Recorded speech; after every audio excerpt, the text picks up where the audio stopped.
Now, what are we supposed to make of the violence and the hate?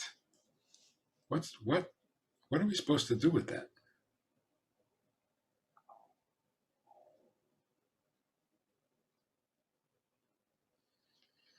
So Jewish activists all over the world are trying to organize defense, uh, publicity, uh, writing to your congressman, to your senator,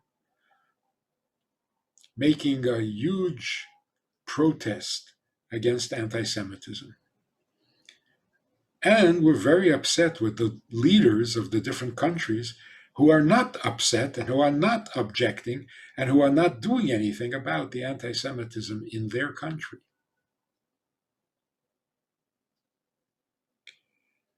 And that's fine, up to a point. The constant complaining about anti-Semitism can backfire.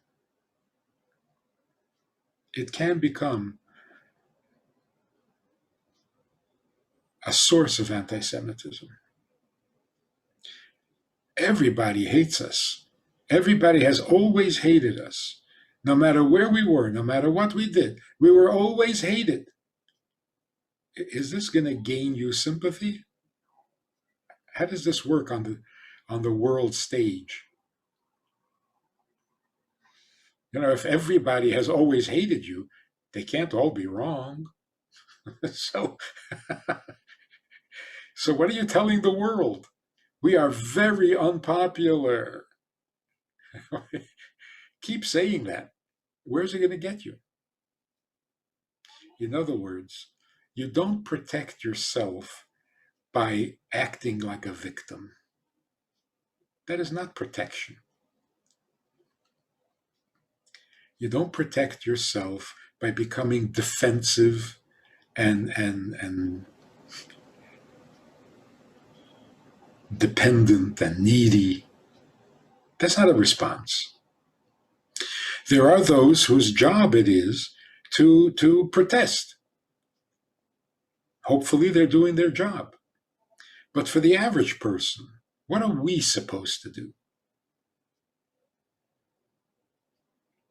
Send angry little tweets saying, I object to anti Semitism. Let's take a bigger view.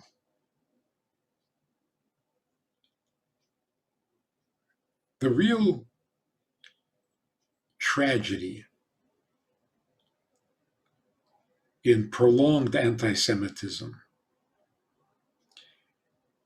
is that we may start to buy it. We may start to believe what the anti Semites are saying. How many Jews in America believe that Israel is always wrong? Way too many. How many Jews are really embarrassed by Jewish history and by Jewish culture and by Jewish teachings because they're convinced that nobody admires it, nobody believes it, nobody accepts it. And so they're starting to doubt it themselves. That is not good. When it stops you from being who you are, that's the real destruction. It shouldn't stop us from being who we are. Who are we? We are not the people who produced Woody Allen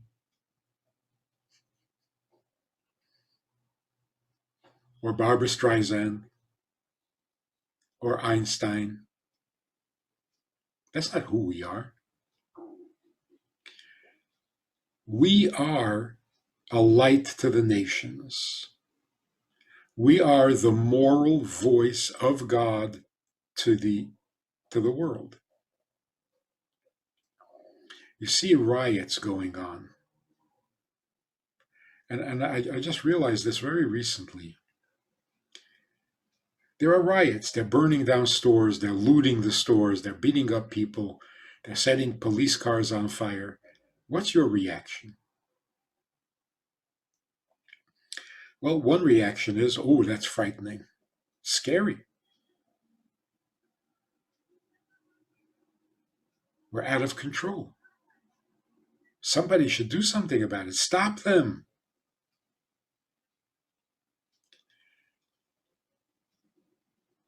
Or our reaction can be, what is my role? Who am I? I am a light to the nations. Okay, then your reaction should be, who are these people? Who did this to them? Every one of them, and they're mostly young people, every one of them has parents. You have to wonder or ask the parents, just in your own mind, who did this to your children? Did you raise them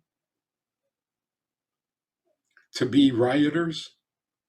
Did you raise them to burn down people's businesses and walk off with the goods? How did this happen? You call it anti-Semitism and you miss the point.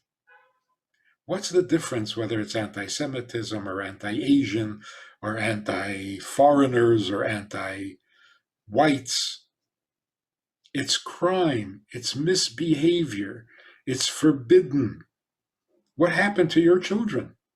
Who did this to them? How come not one of them can tell you what the 10 Commandments are? They have no idea.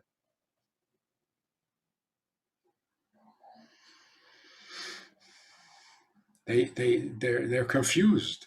They don't know the difference between the 10 Commandments and the Constitution. Who did this to them?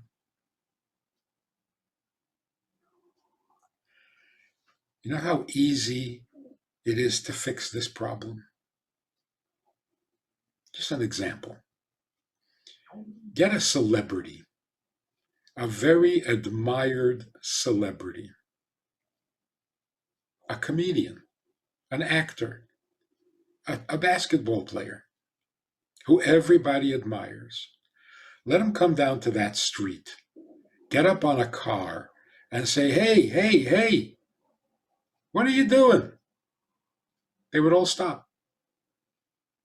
And if he would say to them, you're not here to destroy, you're here to correct the world, to improve the world. What are you wasting your energy on this? In 5 minutes, the riot would turn to public service.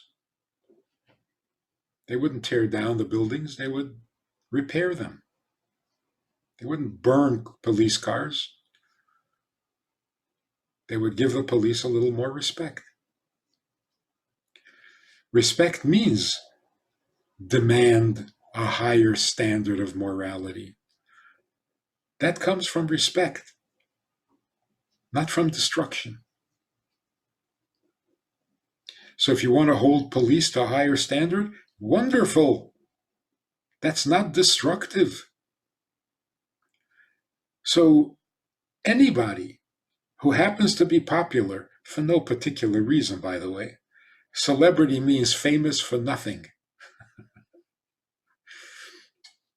They're not the smartest people, they're not the best people, but they're very popular, and so everything they say is heard.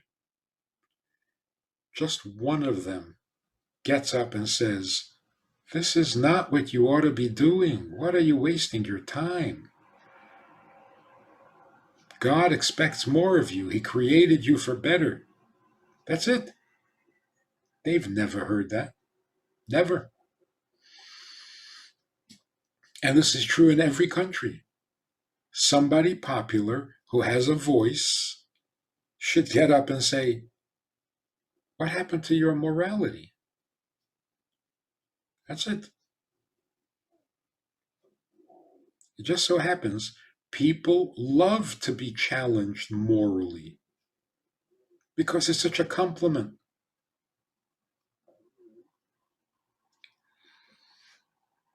What is the most famous line from inaugural speeches from the presidents of the recent past? What is the famous? What is the most often quoted, the most recognizable? I think that more than any other quote, ask not what your country can do for you, ask what you can do for your country. Every president made promises. I'll give you this and I'll give you that and I'll make this better and I'll make that better. Nobody remembers any of it. But Kennedy gets up and says, I'm not promising you anything. It's your country, make it better. And people loved it because it is so much more dignified. It's such a compliment to the people. Whereas a president promising, I'll do this, I'll do that, it's degrading, it's embarrassing.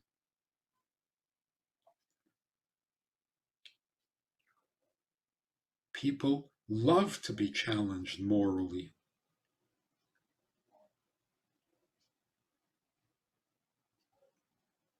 So, is it possible to bring morality back to the jungles, the asphalt jungles, and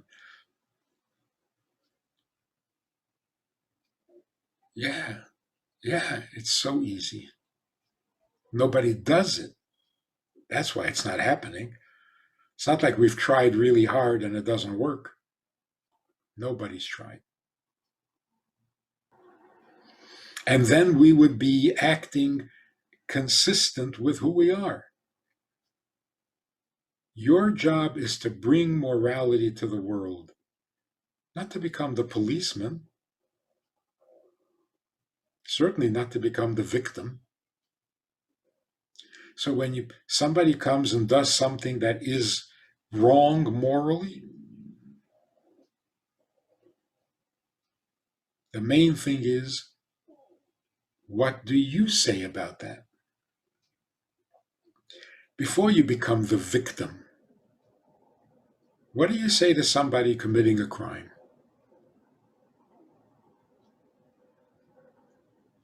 Obviously, you have to protect yourself. But if we could just get their attention, what would you say? What are we supposed to say? What were we born to say? We were born to say, you are supposed to be moral. That's not moral. Let me show you what is. That's our job. And it's so frustrating that those who could do it are not doing it. The amount of power that these celebrities have, completely undeserved. But that's not the point. The point is they have power. Everything they say gets reported. Everything they wear gets reported, which is really distasteful. But no, the fact that it's reported is distasteful. But they do have that power. And so they could so easily bring morality back to the masses. That's why the Rebbe was so intent, so serious about the moment of silence at the beginning of the school day. It should be a moment of silence. A child, a 10-year-old, a 7-year-old should be told, take a minute. Think about what you came to school for, why you go to school, why you were born, why you were created, what God needs of you. Give it a thought. Those schools who have done it, who are doing it, report amazingly good results. different atmosphere, much less violence, just from that moment at the beginning of the day. Some people say teaching morality is the hardest of all educational subjects. It's not. It's the easiest because people want it. Everybody wants it. Get the biggest juvenile delinquents roaming the streets, causing all sorts of mayhem, and ask them to help you with a good project. They can be as constructive as they are destructive. So our reaction to all the violence, all the anti-Semitism, it's not anti-Semitism, it's crime committed by people who have no idea what right is and what wrong is. So stop kvetching about anti-Semitism and see if we can reinstate morality in children's education, because they're getting none. That's our role. That's where we fit in. So let the policemen do their job. Let the politicians do their job. Let the judges do their job. We got to do ours. It's not anti-Semitism, anti-Asians. It's immoral. And why do you expect them not to be immoral when nobody encouraged them, nobody taught them, nobody inspired them to be anything but immoral? Raised on video games and pornography.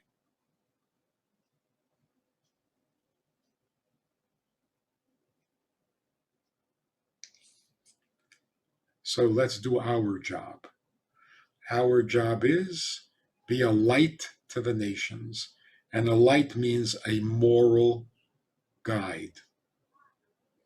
Speak morality, encourage morality, inspire morality. It'll be much more effective than another policeman or another jail.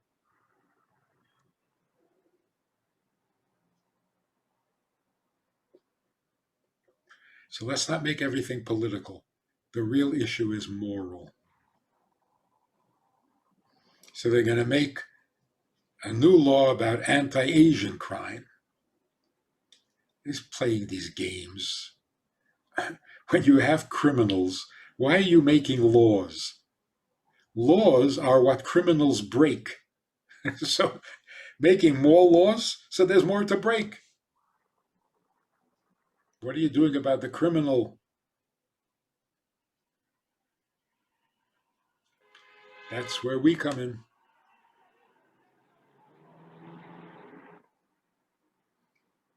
So it really should hurt us, not scare us.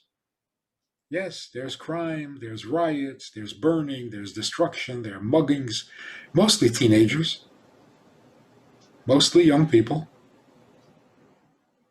The question we have to ask ourselves is, who did this to our children? How did this happen? They're all bad, evil seed? No, they're just kids. We won't feel so helpless. In fact, we'll feel stronger if we do what we were born to do. Not try to do the things that we're not in control of and we have no say in. When it comes to morality, we have to be on top of it. We have to be voicing it, we have to be encouraging it, and we have to believe in it. Every one of those rioters will love you if you inspire them towards goodness. Just got to calm them down so that they'll listen. We have a Sunday night program for VIPs that you might be interested in. It's informal, it's questions and answers, it's conversation. It's really relaxed, it's really pleasant, enjoyable, informative, and kind of community-like. It's a Sunday night program. There's a Wednesday morning program for the VIPs, and there's a Wednesday night program. All of it just conversation, casual, laid back, unscripted. So join us, take a look, click the link below, and see which of the three suits you best, and join us for some enjoyable conversation.